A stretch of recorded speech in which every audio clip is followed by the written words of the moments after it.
Dr. Landry, you have your doctorate in food science. That's So, right.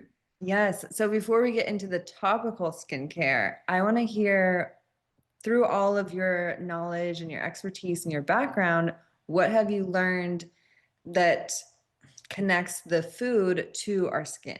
Yeah, so a lot of things connect food to skin, and most people don't realize that unless, you're in an environment like a fast food restaurant. I mean, if anyone's ever worked at a fast food joint and they realize they get a lot of pimples or their skin breaks out, that's the grease from the fryer later. And you may think, well, that's from the environment, but if you eat heavy, greasy foods or you eat certain types of foods, all of that stuff can be translated over to skin health.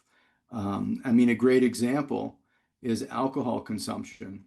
If you consume a lot of alcohol, your skin will look completely different than if you don't, and if you drink a lot of water, right? So what you ingest ultimately impacts how people see you in terms of your skin health. And that's the same with fruits and vegetables. I mean, the carotenoids in things like carrots and yams can directly go to your skin and help protect you from sun damage, but also help give color. I mean, people always joke, right? If you eat a lot of carrots, you turn orange.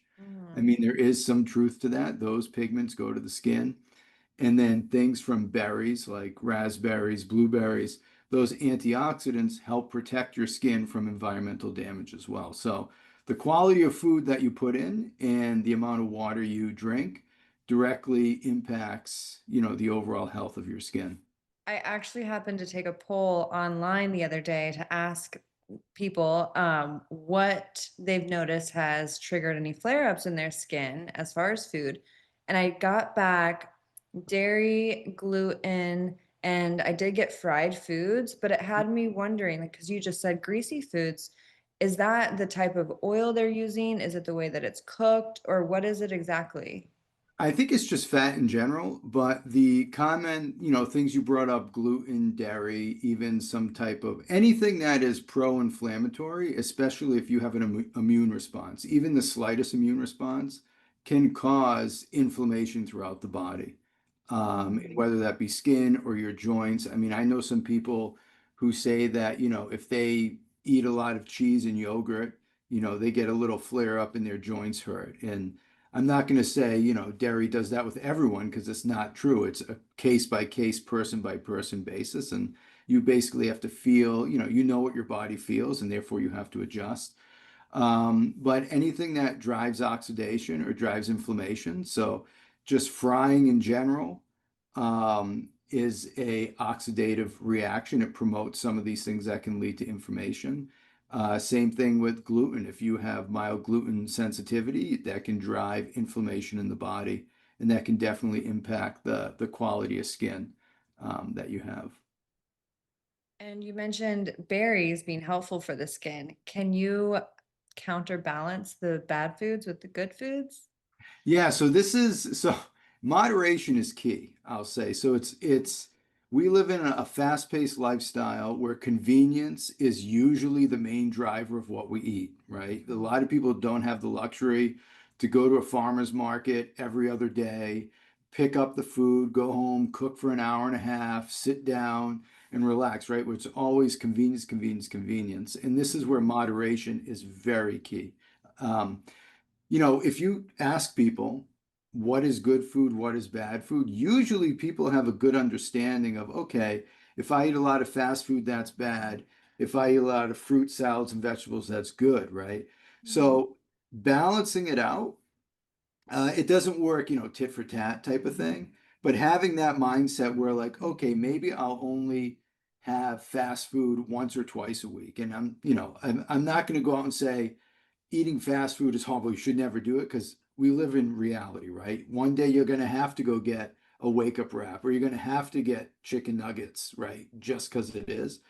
But having that understanding that, okay, I'm going to limit how much I eat and try to eat more of natural whole foods. And I say whole foods as, you know, apples, vegetables, things that are complete, right? Not necessarily One processed. ingredient. Yeah, yeah. It's like one thing, not Mm. necessarily, a bunch of pre-made packaged food products. Where does the food stop and the skincare begin? Is there any way to offset a bad diet with really good skincare products? So well, one, you have to think of your genetics, right? So if you're predisposed to oily skin or dry skin, there's nothing you're going to do in your diet that's going to necessarily make a significant impact if you're predisposed to those things, right? It's just sometimes you just win the genetic lottery, I say, and you have oily skin all the time, right? So even if you don't eat oily food, you just naturally produce sebum. So this is where the topical skincare comes into play, where you can find products and use products that either help counteract, your lucky genetic lottery win, or help fortify and enhance your diet, right? So if you're doing everything right, you're eating a lot of fruits and vegetables, eating a lot of fiber, drinking a lot of water, you're trying to do the best you can from inside. Now you have to focus on products that will help from outside in really targeting things that we experience day to day. So like pollution, walking around, sun damage, sweat, stuff like that, that can really impact skin and the microbiome of your skin. So yeah, there is a balance, but I always say, work on the foundation, which is diet, exercise, sleep, and hydration. And once you get that narrowed in, then you'll understand what your skin actually needs moving forward. What are some of the most effective topical ingredients that people should look for in a skincare product? Yeah, that's an interesting question because a lot of the data that's out there for certain ingredients have to be used at certain concentrations, and those aren't necessarily disclosed in cosmetic products, right? So, like hyaluronic acid is a great example. It seems like every product has hyaluronic acid. Everyone has hyaluronic acid with all these different concentrations in them. As a consumer, what do you think more is better, right? Like what, Mhm. but you don't really know. And the secret or the dirty secret with hyaluronic acid is um, you hope it penetrates in the skin. And usually, the bigger the hyaluronic acid molecule is, the less likely it is to penetrate. The smaller the molecule, the more likely it is to penetrate, but it binds less water, which means the hydration impact isn't as profound as longer molecules. And you don't really know what's in products, but hyaluronic acid is one. Vitamin C, vitamin E, any other type of antioxidant um, is a very powerful thing to have. I also say sun protection. I mean, that's the number one thing you can do to fight aging and skin cancer, right? And just protect your skin from damage is sun protection. And that, I like to go with the mineral sunscreens. I know there's some controversy with some of the chemical-based sunscreens out there, and some of the data is inconclusive, and there's still a lot going on. But any type of sun protection is better than no sun protection. Um, Now, for ingredients, I mean, there's a lot of ingredients out there, and all the players, all the brands, buy their ingredients from catalogs. There are very few that make their own topical ingredients. And that's something that in the company I work for, do is make our own topical ingredients to target very specific concerns that consumers have. So there's the gauntlet of ingredients out there. Almost all the brands use the same ones or use the same words. And I'm sure you go to a Sephora, Ulta, or any store, and you see one brand with hyaluronic acid, another brand with hyaluronic acid. What's the difference? You Mhm. don't know. And then you just shop on brand and trust. We're trying to change that. So some of the stuff we make um, is very, very powerful, and it's game changing for skincare. I definitely want to go into your ingredients that you're using a bit more. Before we do, though, with the hyaluronic acid, if the small molecules don't, you said that they don't pick up the hydration or they don't penetrate. The small molecules can penetrate more, but they don't hold as much water. So then the hydration impact isn't as impactful as, say, if large molecules get in, because the Okay. bigger the hyaluronic acid, the more water it can hold. So But then what the large company? ones, sorry, Yeah. but then the large ones don't penetrate. So it's Mhm. like which one, which So is what better? Yeah, so what they do is they do, and you won't know because you'll look on the ingredient list and you'll see like sodium hyaluronate or something like that, right? And you're like, what is that? There's no information on what size they're using. But sometimes brands tend to use a blend. So they'll use small, medium to hope some get in. And then they use ingredients called like humectants, which basically sit on the surface of the skin and bind water from the atmosphere. So when you touch your skin, you feel like it's hydrated, but that's more of a surface hydration instead of an internal hydration that really plumps. But the consumer doesn't know. The consumer thinks, oh, my skin feels hydrated by touch, so therefore it must be hydrated within. But that may not be the case. It may just be on the surface, so you feel like it's hydrated. But that goes away in a few hours. Okay, so what is the difference with Delavie? What products are, or what ingredients are you using that gives us real hydration? Yeah, so the first ingredient, the one that we're known for, is called Bacillus Lysate, and this is a natural fermentation extract that comes from an organism that was researched on the International Space Station. So it was researched by astronauts in space, patented, a whole bunch of papers, documentation from NASA around this. And what we found from that organism is it doesn't just add hydration from binding water, but it activates your body's ability to make more of your own hyaluronic acid. So nothing is going to hydrate you more or plump your skin more than your body making its own hyaluronic acid in your skin. You don't have to worry about it penetrating. You don't have to worry about any of the stuff we just talked about with hyaluronic acid. It improves your body's ability or increases your body's ability to make more. And this is where hydration comes in, right? So you have more hyaluronic acid, and as you drink more water during the day, that hyaluronic acid your body made is now going to plump up and bind more water as you drink.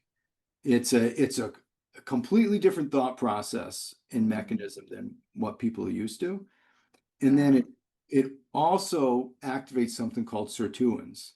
And if anyone's in longevity or a lifespan space, they know the word sirtuin because that is a primitive enzyme that is directly linked to longevity.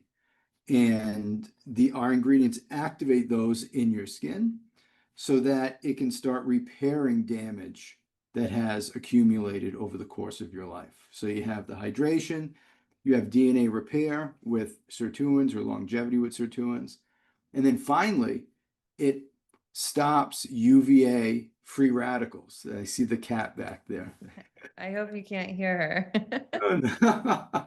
um, so UV, there's two types of sun damage. You have UVA radiation from sun, and you have UVB. UVB is what leads to cancer, right? That's the one you really want to block. UVA leads to fine lines and wrinkles because the UVA goes into the skin and it starts breaking down your skin matrix. The Bacillus lysate prevents that or stops that or minimizes that because it sequesters the stuff the UVA does to your skin. So that's the first ingredient we have, and it's game changing because it hits different things in your skin. And I like to say we bio optimize your skin to be the best it can be. We give the skin what it needs so it itself can opt to be the best it can be, so then you'll have the best skin possible. We're not trying to hide it, cover it, mask it, fill it, or make it be something, or try to make it be something that it physically can't. We're giving the pieces it needs to be the best it can.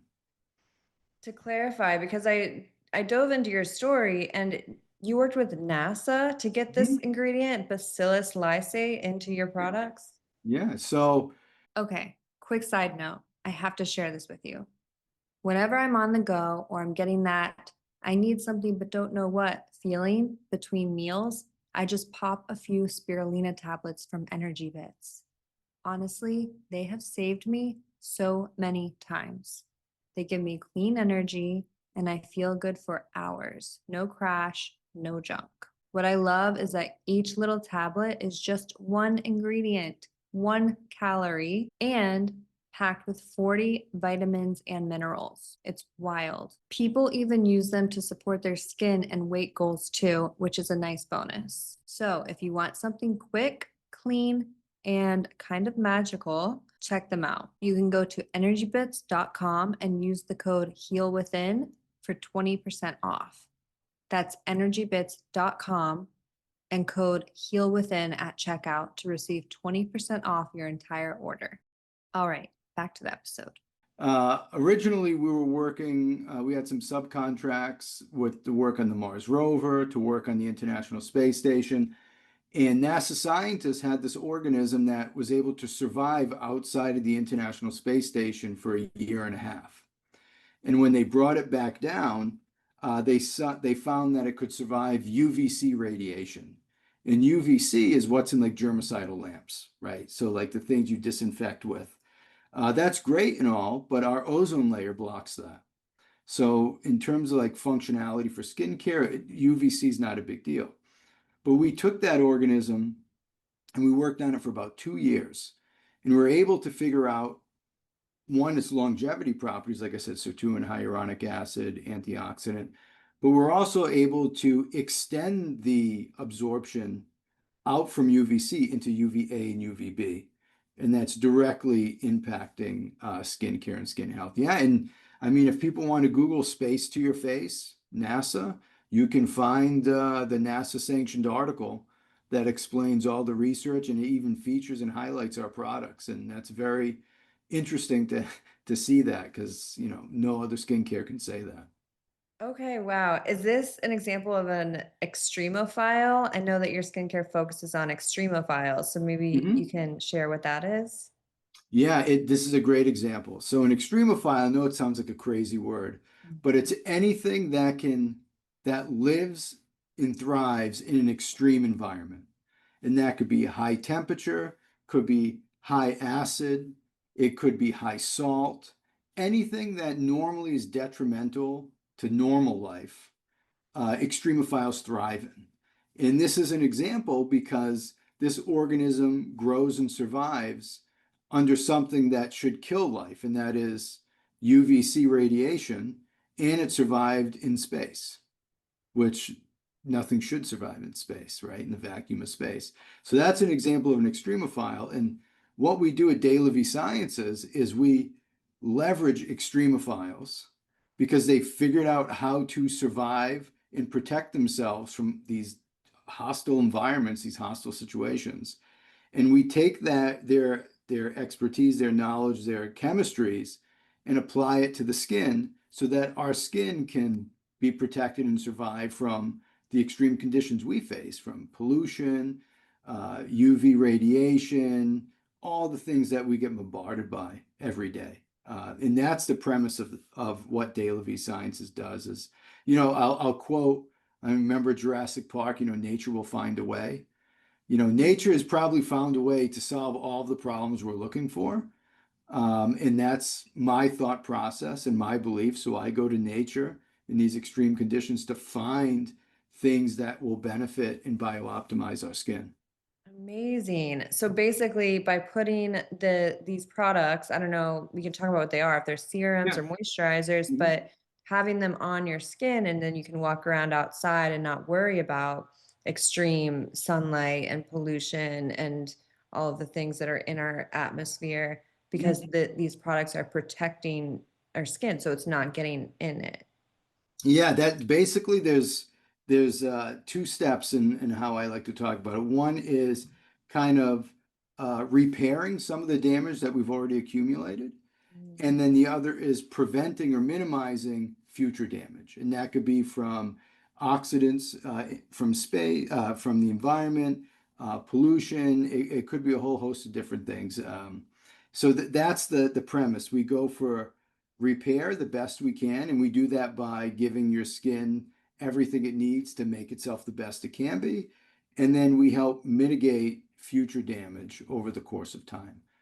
So that is what it is. Sun protection, like sunscreen, SPF 35, 30, 35 is still the best, I can say preventative thing you can do for your skin. Sun damage is the leading cause of aging of skin, wrinkles, damage, fine lines, right? Cancer, all those things. So you always want to use that. But sunscreen is very utilitarian, right? It just serves one purpose, blocking the sun. There's so many other things you can do that will further protect and amplify your skin, and our products are a great example of that. Is this also something that protects the skin microbiome? I feel like the skin microbiome is talked about a lot, but it's kind of this mystical thing that people don't Yeah. fully understand. Yeah, so our products are certified microbiome, my microbiome safe. So there's an agency out in Europe that will test cosmetic products to see how they impact the skin microbiome. And you may be like, well, what does the skin microbiome do? I don't understand. Mhm. Well, if you don't wash your face for a little bit, or you change your diet, or something happens, and all of a sudden you start having like pimples and boils, usually that means the bad bacteria are starting to grow more than the good bacteria on your skin. And it causes something called dysbiosis. And that word means an imbalance. And there are a lot of products that you use to try to treat the impact or effect of dysbiosis, but they don't treat the skin microbiome itself. So you end up just masking the problems, masking the symptoms while still not addressing the problem. So we want to make sure all our products have a positive impact on the skin microbiome while being non-comedogenic, which means it doesn't plug pores. Um, and having plugged pores, as people know, they don't want that, right? They have facials to have them removed. They don't want pimples. They don't want boils. So you don't want to use products that plug your pores or can lead to plugged pores. So we wanted to make sure that the skin microbiome stayed in check and actually was helped with our products, and we don't, promote clogged pores, which will then eventually lead to dysbiosis and lead to other problems. But yeah, the skin microbiome, people don't fully appreciate what that is, but I'm sure they are dealing with the effects of it on a daily basis. Yeah, I feel like most people do too much. So like our bodies know what it needs to do and can kind of return to where it needs to go, but we kind of get in the way of it. You're 100% right. People tend to use, five, six, seven, eight, nine products, Mhm. and they think they're doing something beneficial, but in fact, they're throwing their skin out of whack. And then they get afraid to stop using a product because they don't know what's going to happen. And what I say is, stop using your products except for sunscreen for 2 to 3 weeks. And they're like, oh my God, what's going to happen? And I'm like, well, you can always go back to using those products in 3 weeks. It's not like you're going to age 100 years in 3 weeks, right? So, but you should get to where your skin is reset back to the bare, like where it is, and then see how many products you actually have to use or you would like to use, or which ones are impactful. Because if you use so many products, you have no idea what's doing what, right? And it's partially, brands and companies, they skew their consumers. Oh, you need 5 serums. Why do you need 5 serums? What does each serum do? Oh, I don't know. I just need one that's hyaluronic, need one that's vitamin C. I need this night serum, which I have no idea what it does. And if I don't use all of these, I don't know what's going to happen. And as a scientist, as a background, I don't like that, which is why Delavie has a very small product line. We have a serum. We have one for sensitive skin, one for non-sensitive skin, regular. We have an eye cream, and we have a night cream. That's it. And that's all you need from what we believe you need from our products based on all of our clinical data. I don't want to come out with 20 products under Aeonia. No way. I want to just say, here's what you need. If it works for you, great. I just saved you 30 minutes a day of your life for applying products. If it doesn't work for you, well, thank you for trying and move on. I do not want to have, hundreds of products that just consumers don't fully understand what they do. So the only product that you're recommending that you don't currently offer is sunscreen. Mhm. Is this has been my problem because finding a sunscreen and knowing what's a clean, safe sunscreen and Yeah. what's not because the ingredients. So, I mean, oftentimes I'm looking for something that's basically just zinc, but then I've Mhm. heard recently not to get that. And yeah. So we're actually coming out with the sunscreen next year, and it is just zinc based. Very simple. Um, there's a lot of discrepancies because if you think of zinc and titanium, and then people are like, oh my God, there's nano zinc and nano titanium. Those aren't disclosed on the labels, right? So you don't really know what's on there. So you can drive yourself nuts. All I'm going to say is any sunscreen is better than no sunscreen. That's all I'm going to say. And then you can choose your personal preference. Do you want spray? Do you want mousse? Do you want the traditional lotion? And then do you want zinc and titanium, which are more, mineral based, less controversy from some of the data that's from the other chemical based products? And, a lot of people now worried about like the chemical breakdown products of sunscreen over time, right? But then Hmm. I ask people, where do you keep your sunscreen and how long? Oh, I keep it in the car in the summer for, 2 years. Well, I don't think sunscreen, if you read where it says to store it, is not supposed to be kept in a car where it can get 120, 130 degrees, especially in Florida, for over a year, right? I mean, that's just going to promote breakdown. So if you store it as directed, you're going to minimize those extra chemical reactions that can happen unless you store it in your car. But our sunscreen, it's very clean. It's going to be it's coral reef safe. There's all these other things bolted onto it.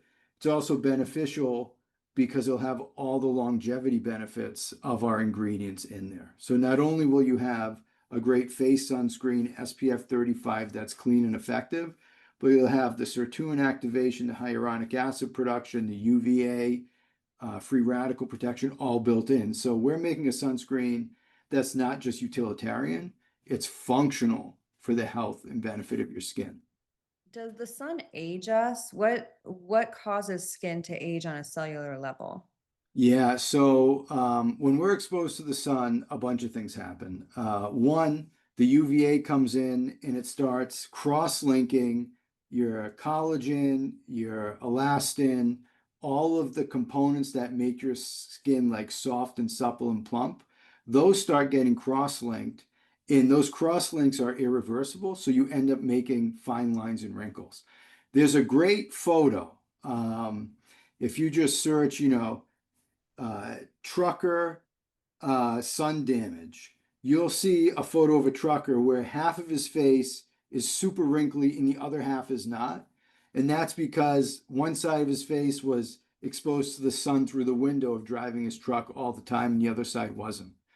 And it's a great example of how the sun and UV accelerates the processes that lead to wrinkles. Now, the other thing it does is UVB comes in and damages our DNA and can lead to cancer. And then, you may be like, well, DNA damage leads to cancer, but DNA damage also does other things. It messes up the function, the metabolism, the growth process, all of that of your skin.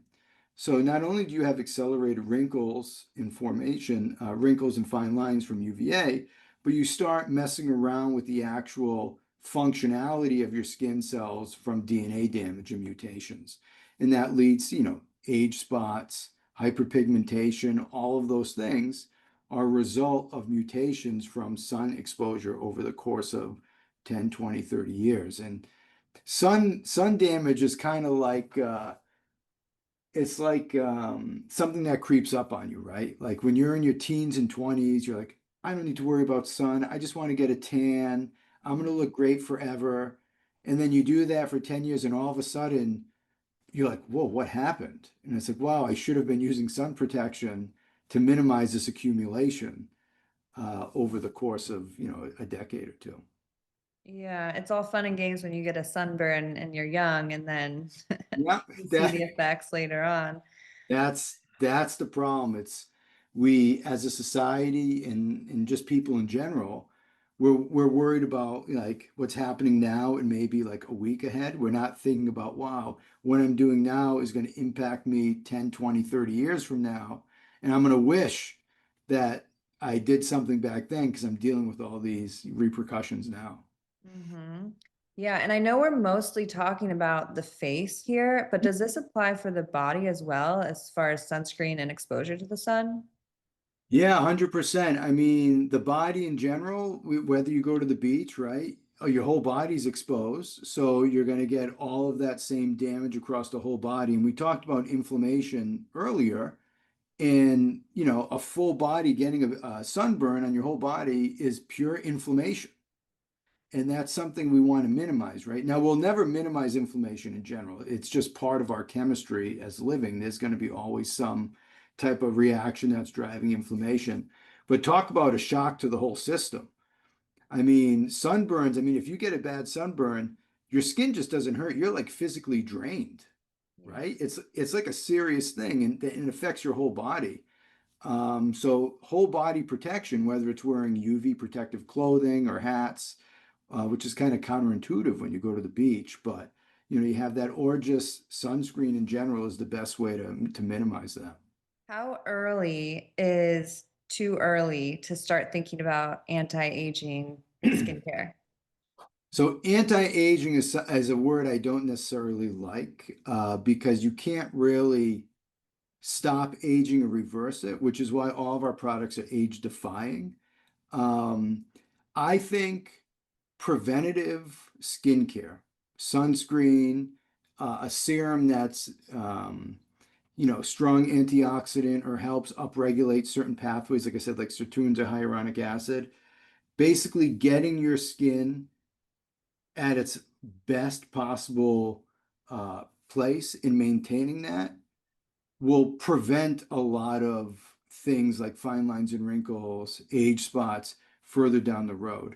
So I think, sunscreen you should start right away. I mean, I have kids, I put sunscreen on them all the time. The more complicated things like serums, maybe late teens or mid late teens, right? I don't think a 6-year-old should have a 10-step routine. Mhm. One, their bodies are still growing, right? Everything is still growing, functioning. They don't have to worry about wrinkles. I mean, their body's not even maxed out yet, right? But late teens, 20s, you should really start thinking like, okay, what can I do both for my body and my skin that's gonna allow me to be at my maximum, at my peak for 10, 20, 30, 40 years. And that could be from gut health to diet to skin to even cognitive function, like making sure you're always active and thinking and being social, does wonders.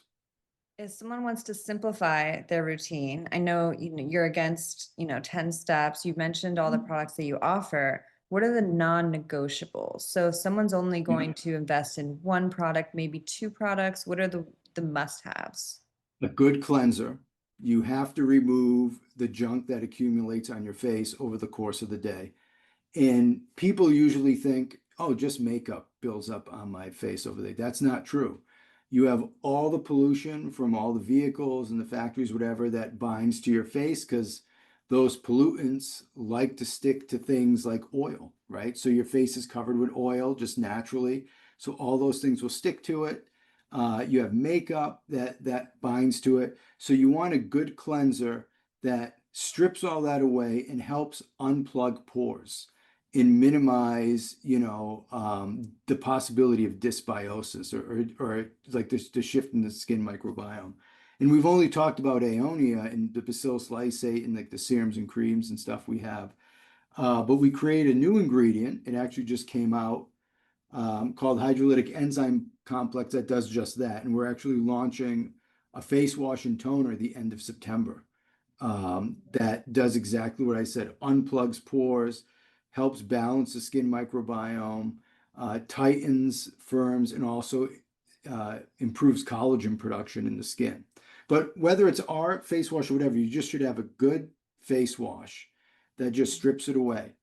The next thing I would say is a serum or some type of moisturizer, just a moisturizer or a serum that helps rebuild your barrier, that helps with hydration, that locks things in as a good antioxidant.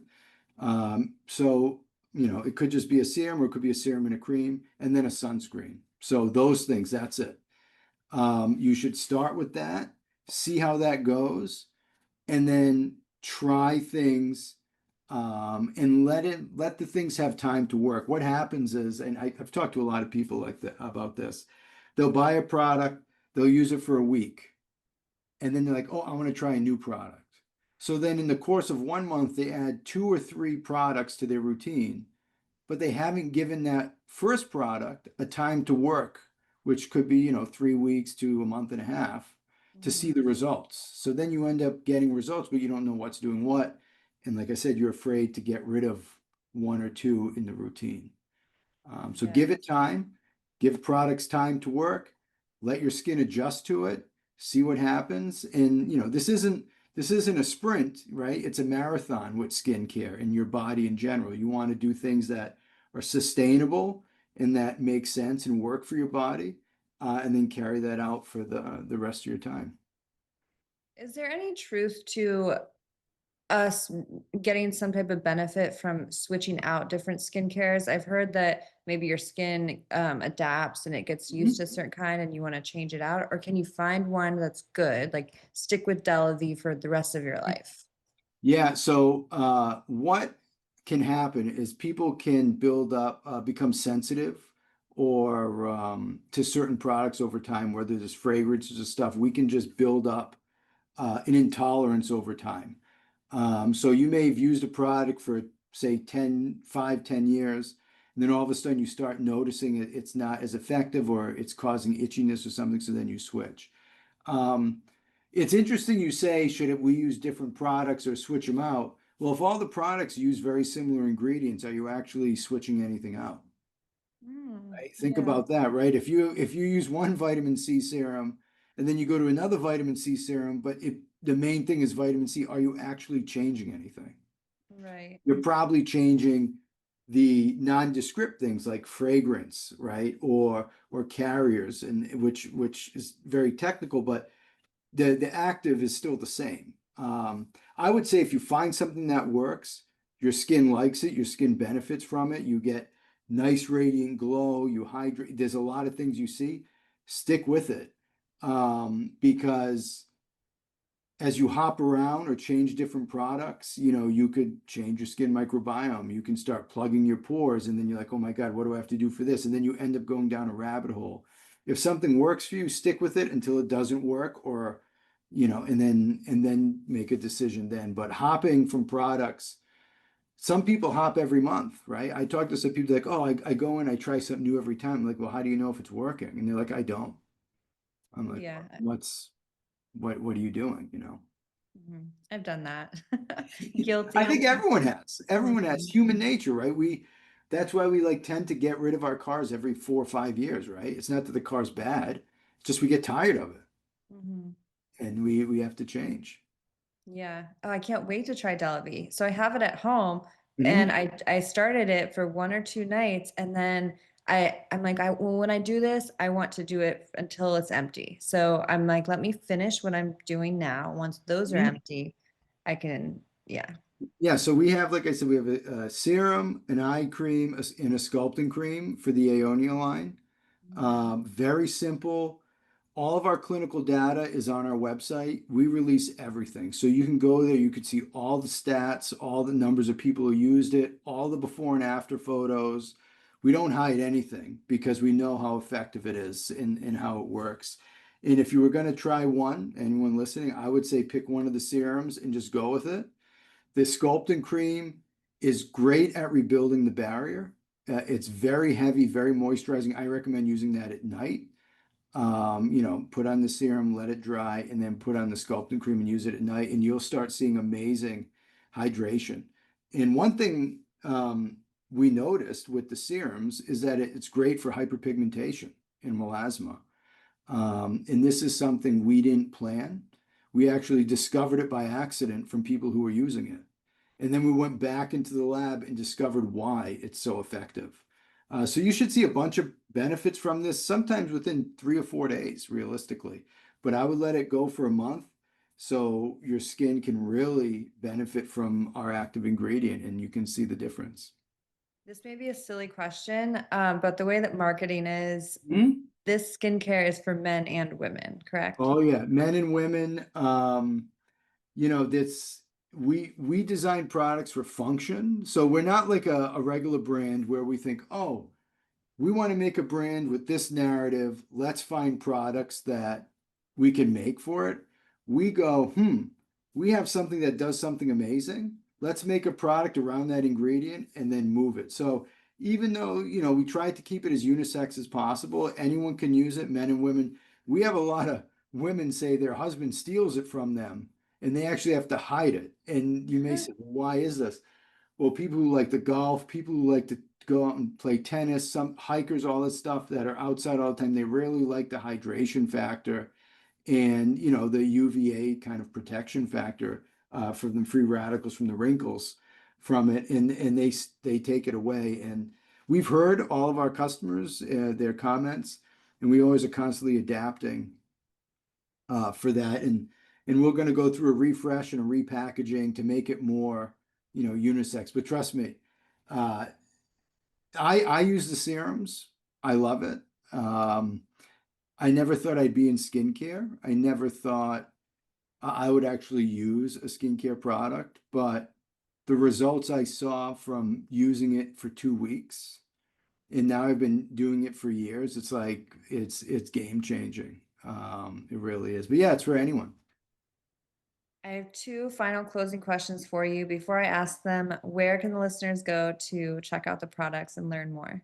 Yeah, you can go to delaviesciences.com. There you can read all about us, read all about the awards we've won, most innovative skincare product in 2024. We won most innovative skincare company in 2025 by Fastco magazine. We have tons of accolades, tons of awards. You can look at all the clinical data under our skincare science page. You can follow us on Instagram at Delavie Sciences or on TikTok at Delavie Sciences, and you can see a lot of reviews and testimonies. And we're always open to getting feedback from people about the products and what they think and what they think we should create next, which is why we have a face wash and toner coming out. And then we're coming out with a general body line with a brand new ingredient that we just created, hopefully in end of 2026. Oh, amazing. And then also the SPF. And the sunscreen as well. And that'll be under Aeonia line. So the sunscreen that will be out next year. Phenomenal product, very light, very little white casting, which if people know, you put sunscreen on, you look like white. And you're like, why is that? Well, one, it's good. It means that you're protecting your skin from the sun, but people don't like that. But we have a formulation that has very little of that while being very effective and helping with biooptimization of your skin. Amazing.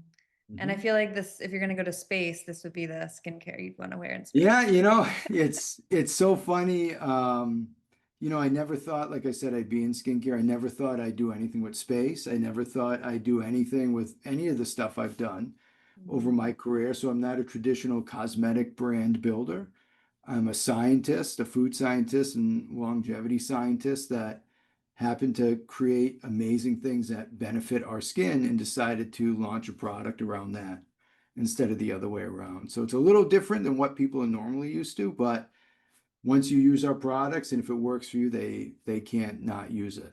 And when they stop, they try, they see the difference in their skin, they come right back. And we have so many people who've made those comments, whether it's on TikTok lives or customer service emails. They're just they're diehards. Very neat. My first closing question for you, what is your number one health tip? So whether that is diet, nutrition, mindset, spiritual, emotional, just the one piece of advice that you would like everyone to know. I think working on your mindset, mental health is very important because it's very hard to do diet or exercise or anything if you're not mentally excited about it or mentally in a right place. Like I can tell everyone, hey, you want to exercise and diet, but if you're not in the right headspace, if you're not open to that, you're not going to do it, right? So Mhm. you want to, I always say top down, right? The most important thing is your mindset, your thought process, what you believe and what you want to do. And then that will open up the whole rest of your body, whether that's skincare, whether that's exercise, Whether it's diet, you want to be motivated to do that, and that all has to do with your mindset and well-being. And I would kind of say sleep at the same time, but if I have to pick one, I would say mindset, because hopefully you would be able to sleep then because you have less to worry about. You'd be less stressed. You'd be, more relaxed because usually one counters the other. But I would say mindset, definitely. Yeah, yeah, very true. If you don't get good sleep, then your mindset's just gonna be out the Yeah, window. that's out the window, but sometimes you can't get good sleep if you're always worried. That's why I'm Right. saying it's like I would say sleep and mindset, but I think mindset's gonna allow you to get more sleep than getting more sleep fixed mindset if you're always worried about stuff or thinking about things. Yeah. My last question for you is a more personal question. Mhm. You choose a number 1 through 100, and that will tell us which question it is. 14. If you could thank one person in your life right now, who would it be? I would have to thank my parents because they allowed me to explore and do things. Without boxes around me or hesitations. I say that because I'm a very curious person, but if you're a curious person and you don't have an environment that supports or promotes curiosity, that could easily be squashed, right? So everything I've done in my whole life, whether it's schooling or research or jobs or entrepreneurial ventures, is all because I was curious. And it's because when I was younger, I was given the confidence and support to do those curious things, to try new things. If you don't have that, your willingness to try new things or take risks is minimized because you're worried about it. So I would have to say, without them, and I know it sounds cheesy, oh, my parents, I'm sure everyone says it, but they let me do a lot of crazy things. Um, and without that, I wouldn't have the confidence to go and be curious and do things, and I wouldn't be here today, or have the adventure that I've had so far with my career. Yeah. Oh my gosh. Parents. I mean, I can't think of anything that's more important than the way that you're parented growing up. I mean, it really does shape your beliefs Mhm. and who you can become. So, yeah. Yeah, I mean, I've had tons of mentors. I mean, David Sinclair from Harvard Medical School. I mean, he recruited me to his lab to work on longevity. That that I've had people during my PhD and master's and people during undergrad and other people in business, but I would have never been able to interact with them or even come close to them if I wasn't curious and willing to try new things and take risks. And I would not have been able or been in that mindset if I was not in an environment that promoted that or supported that type of thing. If I was like, no, you have to do this, you have to think about that, you got to stay in this lane, I would have never taken the journey that I have so far. Well, Dr. Landry, I would also like to thank you and your parents. Oh, it's been so nice talking with you and getting to know all about Delavie, and everything will be linked in the show notes, of course. Mhm. And I really appreciate you coming on and sharing your story and everything with us. So thank you. No, thank you so much for having me. It was a blast.